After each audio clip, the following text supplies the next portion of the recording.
Me. Hey guys, it's me, Bren, and Wiggle Boy Oliver. Hey Oliver, it's snowing again outside, so what I thought I would do is share with you one of my favorite gardening books. And I like it a lot. Oliver does too. I've been sitting here showing it. And I thought, well, let's show everybody on YouTube or on the web. Let's show everybody on the web. Hey Oliver, you like the snow, don't you? All right, here we go. All right, so it's snowing again outside here. Yeah, Oliver's jumping on the book. Anyhow, so I wanted to share with you one of my favorite gardening books I've had for a very long time. I love it. I was super honored when the book company that published this actually got hold of me a few years ago when I was tweeting about the Alys Fowler The Edible Garden. There was a series on YouTube. Apparently it was on BBC, maybe. I don't know. I saw it on YouTube a few years ago on a winter's day like this. Well, winter's night, and I was streaming it and watching it on my TV, and it was so inspiring. I loved it because we have a lot in common, actually. This book is awesome. When they sent it to me, I was so excited. It's a nice book. It's a paperback, but it's very simple like this. So if you're a homesteader or, kind of experienced with gardening for the most part, like myself, or if you're just new to gardening and you have a few containers, this book is awesome for you. It's not just like a little manual. And what I hope to do is just flip through a few pages and show you what I recommend and what I love about this book. All right, grab your cup of coffee or tea, whatever your pleasure may be, and we're gonna go ahead and flip through this book, and I hope to share with you what I recommend and what I love about this book and why I think every gardener or everybody, a homesteader, if you're kind of advanced like me for the most part, and or if you're just starting some containers this year of some herbs that you want to grow, this book by Alys Fowler is for you. I've had this book since 2015, roughly, the winter, I believe, and what great photographs to see during the winter time. It just warms you to see the sunflowers, and for me, I can feel this because I grow some of the same things in my garden here in Northwest Ohio. So it's just a beautiful piece of art to me to have this book, and every time I open this, I'm always inspired and I always find something new. I received this book after tweeting about a YouTube video series by Alys Fowler I was watching.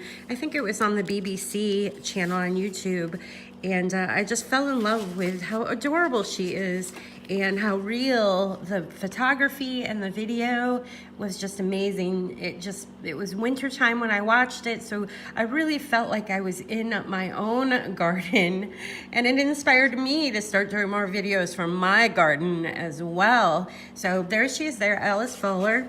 Once again, the book came out in 2010, I think, 2013, I think it was published.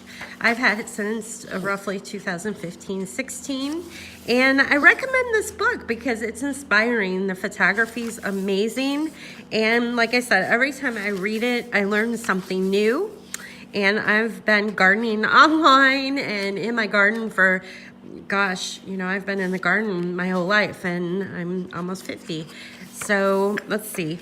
I'm gonna point out a couple. Oh, look, she's got her little puppy dog there. How cute. She touches base on foraging. I like this. I did see the series in the video, but so this was nice to have an outline of some rules, because you want to be really careful when you go out to the wilderness or out to a forest and pick edibles. You have to be very careful, and she outlines some great rules here. Number one, certain plants such as the mint pennyroyal are protected by law, and it is illegal to collect them without a license. This is one of her rules. So before you go out and you do that, it's very important to check with your local extension offices and forestry, just to be sure what you're picking is safe and legal. So that's really cool. I've never seen that in a gardening book. And it's very practical. It's very usable because we all love edibles. We all have to eat, right? So another thing I love in this book, besides the photographs, is right now I'm reading up on seedlings because we are talking about starting seeds indoors on Garden Chat, which takes place on social media. Hardening off is always a challenge for me. She touches base on a few ideas like having the seedlings in a cold frame. It's a really great idea. And you can also improvise a strong cardboard box with a pane of glass is a temporary solution, or brick standing, so to protect those seeds and yet give it some sunshine coming in. You really have to pay attention to the weather on that, because if you get a really hot day in late April or early April in my hardiness zone 5, that could basically fry the plant. So, you know, great points. Another thing I love, oh look, they do have a picture of it. I was hoping she had a picture of it. Here is her tomato protected. In this series, she was growing really nice heirloom tomatoes. I can't remember what variety it was, but what a cute little homemade greenhouse she has, and she outlines it here. See how she basically took some really pretty stained glass, no doubt, and she's protecting her tomato plant in there, which many climates have to do that. Here in Ohio, we're pretty lucky, and we're also very lucky with all the different tomato varieties that are available today. That it's not super difficult anymore to grow beautiful tomatoes, but certain varieties you really have to protect, and this is an adorable idea. So you'll have to get the book to check that out. And another thing I love about the book, I'm just gonna flip through because I don't want to be a spoiler. There's the tomato again. Ooh, she grows chilies too. We have a lot in common. I love that. Another thing I love about the book is the yummy edible recipe ideas. Of course, recipes are edible, but growing edibles and then the recipes you can use them in. Doesn't that look delicious? A yummy homemade piece of thin sliced bread with fresh cucumbers and some peppers on it. I'm not sure if she's got some type of mayonnaise on there.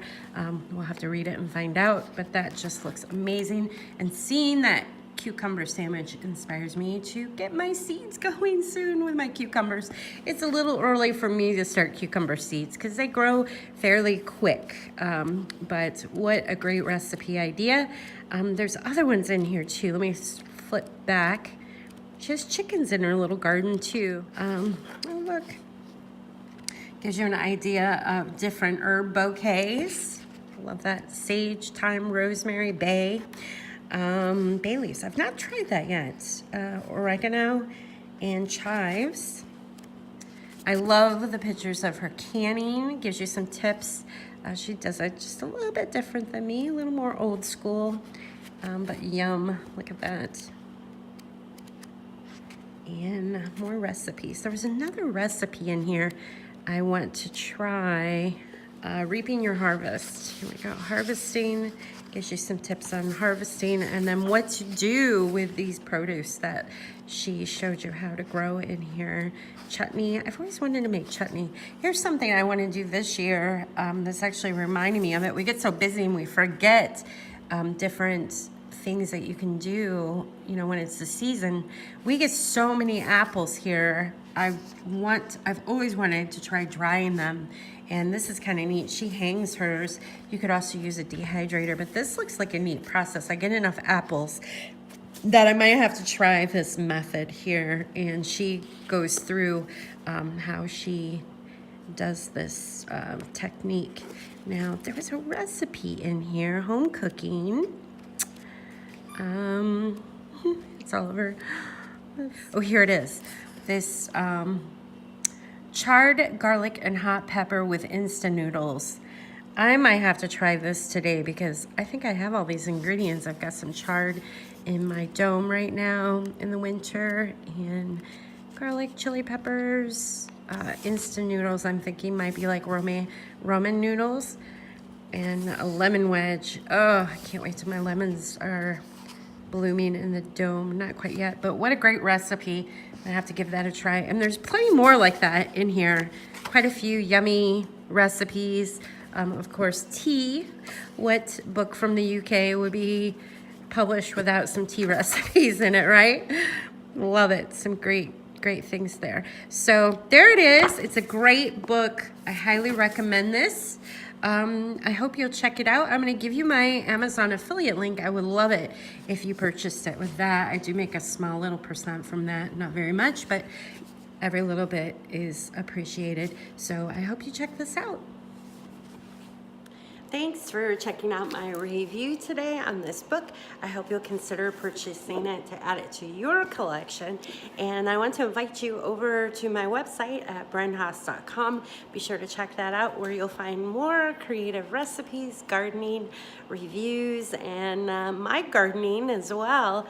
And also, I've got more book reviews coming up, so you'll want to stay tuned for that. If you're over on YouTube, subscribe, hit the little bell at the top or something, I don't know. Subscribe over there so you get notifications of my latest videos. And thanks again for joining me today.